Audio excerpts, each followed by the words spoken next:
le nombre de cas attestés et le nombre de cas détectés, de cas nouveaux, augmente. Ça a d'ailleurs posé un problème d'organisation. Je m'en excuse auprès des gens qui sont venus se faire tester parce que au mois d'août, de doubler ou de tripler le nombre de gens à tester a entraîné des problèmes d'organisation parce qu'il y a des personnels manquants. Je suis désolé que les attentes pour pouvoir être prélevés étaient si longues. Ensuite, quand le délai de rendu des résultats en moyenne est d'une dizaine d'heures pour les gens qui viennent de l'extérieur et de un peu moins de 3 heures pour les urgences. Donc le délai, une fois qu'on a réussi à être prélevé, est raisonnable. Écoutez bien ce qui suit, car le professeur Raoult, de par sa grande qualité professionnelle et sa prudence face aux censures en tout genre, nous délivre l'air de rien un fait stupéfiant. La manière générale dont sont pratiqués les tests en France et dans la plupart des pays est scientifiquement prouvée. Il y a une réalité de vouloir augmenter le nombre de cas positifs. J'en déduis que les gouvernements ont besoin de cas pour continuer leur propagande de la peur. Ces cas positifs menteurs sont devenus faux positifs pour le politiquement correct, alors qu'ils sont bien négatifs. C'est un constat affligeant qui n'est pas facile à dénoncer. Avec tout le respect que je dois au professeur Raoult, je vois bien qu'il fait de son mieux pour nous alerter, et je le remercie très sincèrement. C'est pas la peine de faire des faux positifs. Il serait intéressant qu'il y ait une harmonisation là, des résultats, parce qu'il y a des résultats qu'on voit rendre qui sont juste impossibles. On sait qu'à cette dilution-là, il n'y a plus de séquence virale. Donc c'est des erreurs. Hein. Il faut mettre ça en place. Bon sens, c'est un problème d'erreur qui est à régler. Pour faire suite à ma dernière vidéo avec le professeur Raoult qui a explosé tous mes rapports de performance puisqu'elle a atteint quasiment 500 000 vues en moins de 48 heures, eh bien elle était dérangeante quand j'avançais le fait que les tests PCR nasaux étaient très dangereux. Ça pouvait endommager cette barrière que nous avons qui protège sous le cerveau. Et j'ai eu tout un tas de nombre de contestations avec des arguments aussi faux et aussi improbables les uns que les autres. Je ne vais pas vous en faire la liste car la vidéo serait trop longue. Un qui m'avait le plus frappé, c'était de dire qu'il y avait un os qui protégeait à cet endroit-là. Et quand on voit un crâne d'être humain, à l'intérieur, il n'y a absolument pas d'os à cet endroit-là. Quel que soit votre avis sur la question, puisque ce virus est censé pouvoir se communiquer avec la salive, avec les fameuses gouttelettes d'eau qui flotteraient dans l'air, quel intérêt d'aller chercher ça au fond du nez ? C'est pas la peine de répondre à la question puisque il faut juste faire preuve de bon sens. Maintenant, il y a des tests salivaires qui existent et qui permettent de pouvoir tester le virus.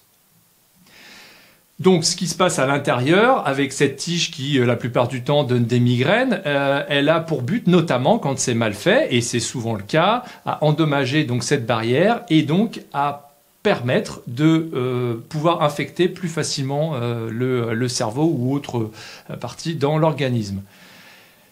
À propos des tests maintenant, comme le dit le professeur Raoult, il y a des faux positifs. Et il y a tellement de faux positifs qu'en fait, il doit y avoir quasiment que des faux positifs. Déjà, le test, au départ, quand il a été créé, je vous laisse faire votre recherche à ce niveau-là, il n'était pas destiné comme on l'utilise à l'heure actuelle.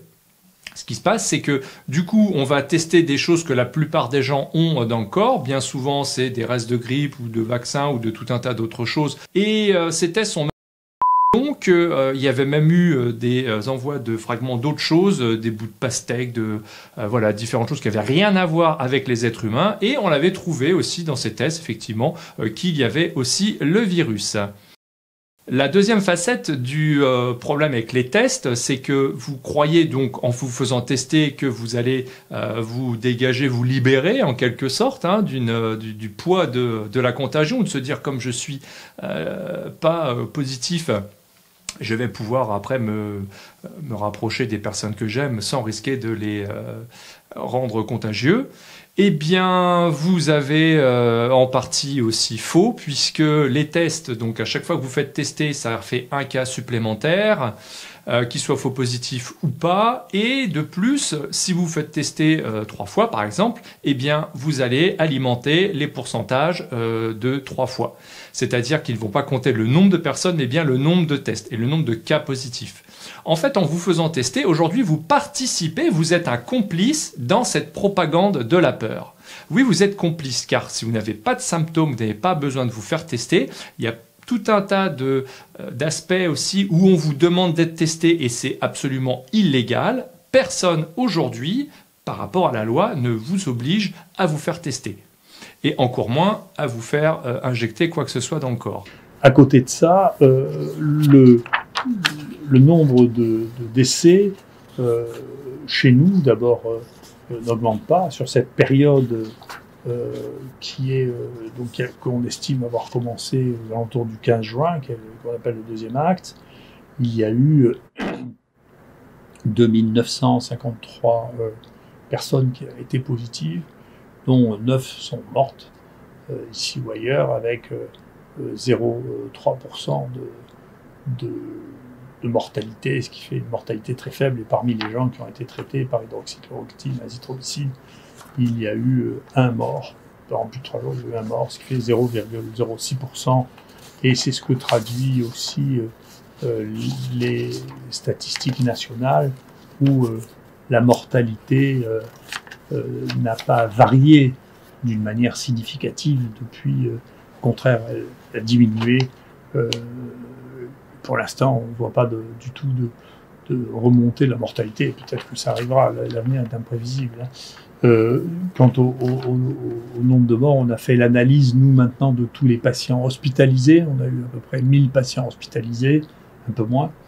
Il y a eu 55 décès, je vous les ai dit auparavant. Et avec une moyenne d'âge des décès de 81 ans. Donc c'est une maladie des sujets très âgés. Et il n'y a eu qu'une personne qui soit morte à moins de 60 ans, qui avait 59 ans. Tous les autres avaient plus. Et il y avait 60% de gens qui avaient plus de 80 ans.